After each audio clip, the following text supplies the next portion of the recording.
All right, thank you for volunteering for CDSA. Our students are the beneficiaries of all the work that our volunteers give to help our school be just a better place, to improve learning and behavior for all of us. And I'd like to say that the purpose of this video is to be a training for those of you who are not able to attend our in-person training. We'll cover just the basic guidelines and the forms that we need you to fill out in order to be a volunteer at our school. So first of all, we have a process of a background check with the Sex Offender Registry, and that allows us to determine that you are safe and able to be in the presence of our children.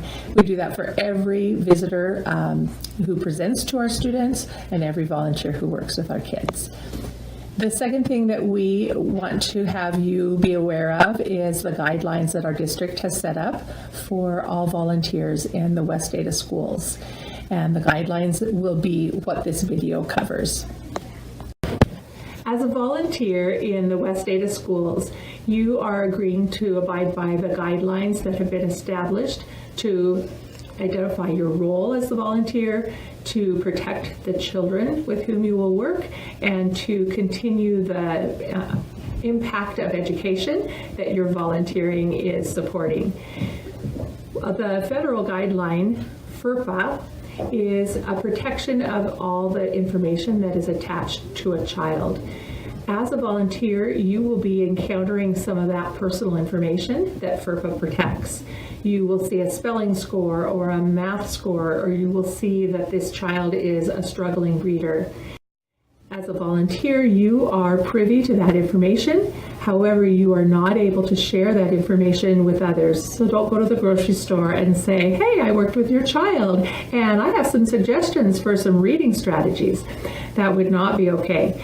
But talking with the teacher and saying, I wonder if this strategy would work for this child is perfectly fine.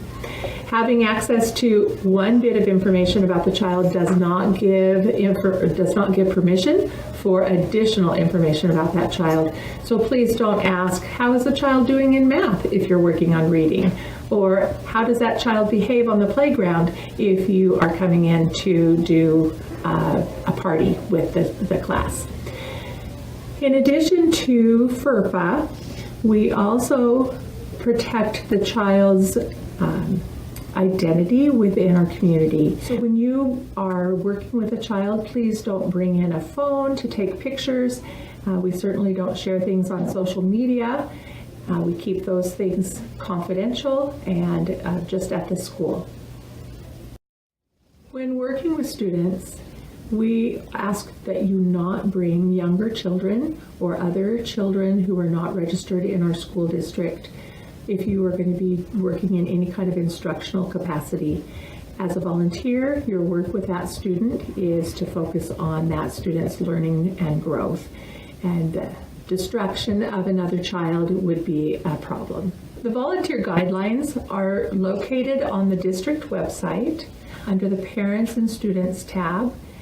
In that volunteer handbook is the list of expectations for your interaction with students and teachers, as well as the expectations for just behavior as a person on our campus, and then a registration form at the end that indicates that you agree with the guidelines. We also have you fill out a sex offender registry form that allows us to do a quick background check. And this way we determine that all people who are within our building are safe to be with students. And that is across the board, whether you are reading with a child or chaperoning a field trip or maybe helping in the library or visiting a classroom to be a guest speaker. There are many ways that you can volunteer at our school. We have teachers who'd love to have parents in their classrooms to work with instructional groups. Maybe you would go into a hallway with a small group to read with students or work with some math facts. We also have people who want to just help with chaperoning on field trips or perhaps chaperoning at class celebrations.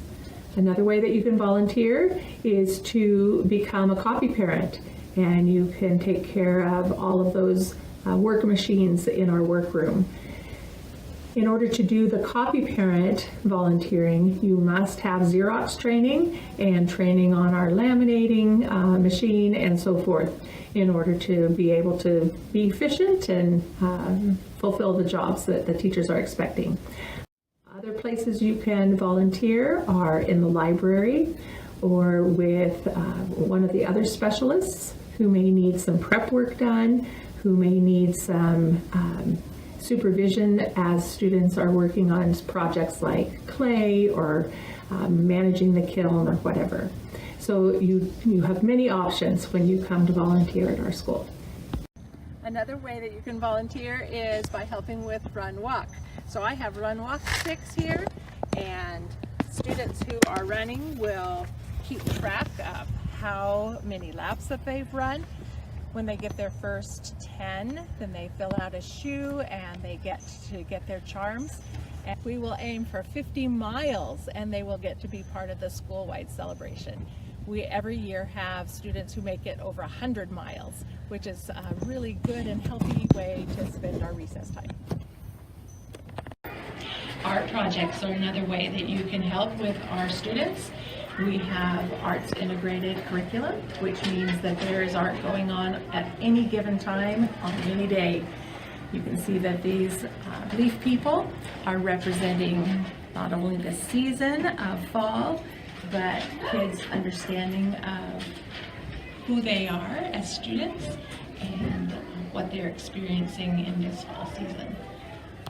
Okay, here are a few more guidelines and some tips for volunteers. First of all, remember that you are a volunteer and you can never stand in the place of the teacher in the classroom in the teacher's absence. So please remember that the teacher always needs to be in the classroom as you are volunteering. If you are sent into the hallway to work with a small group of children, that is okay because our hallways are frequented with teachers walking back and forth and there is supervision ongoing. Some tips. As a volunteer, we recognize that you are donating your time. However, a teacher is dependent upon the volunteers that have been scheduled to come in. If you have scheduled a time to be a volunteer and then something comes up, your car doesn't start or you have a sick child, please notify the teacher to let that person know that you won't be able to make your scheduled time. There's a lot of preparation that goes into getting materials ready or setting up a center ahead of time, and that teacher will really appreciate knowing that you aren't able to make it. Another tip is that we ask you to be a good role model.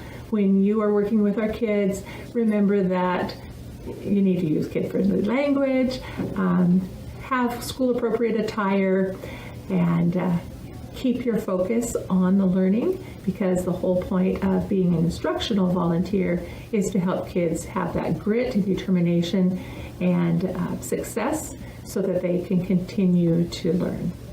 When working with children, you're likely to encounter some bodily fluids. When we have children who are bleeding or who have an accident with the bathroom, we have certain procedures at school that we follow in order to keep things safe. Please don't handle any blood or other bodily fluids on your own. Get the office or the teacher or the custodian notified. We'll take care of those accidents for you. Another thing to pay attention to is if a child has a story about something bad that happened at home.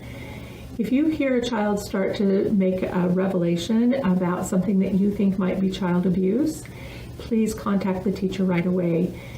If we do have to make a report to Child Protective Services, we need to know that the child has not told and retold that story several times, as that can make the investigation of the alleged abuse a problem.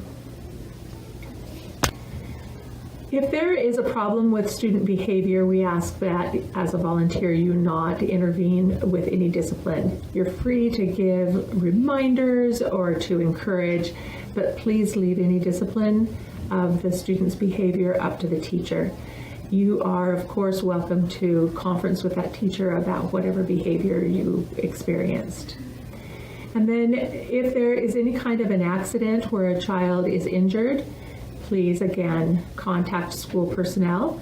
We have strict guidelines about how to handle those kinds of emergencies.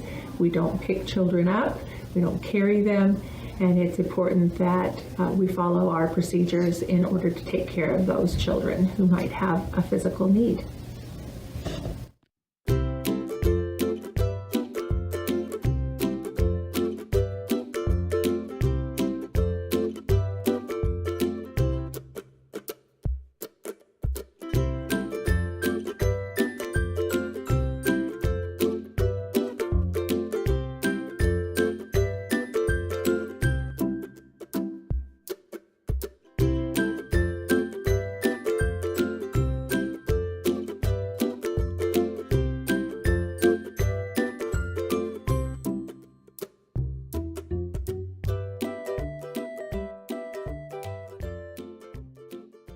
As a parent at Christine Donnell, I've had several students go through the school, and it was an extremely positive experience for me to be a volunteer in my students' classroom.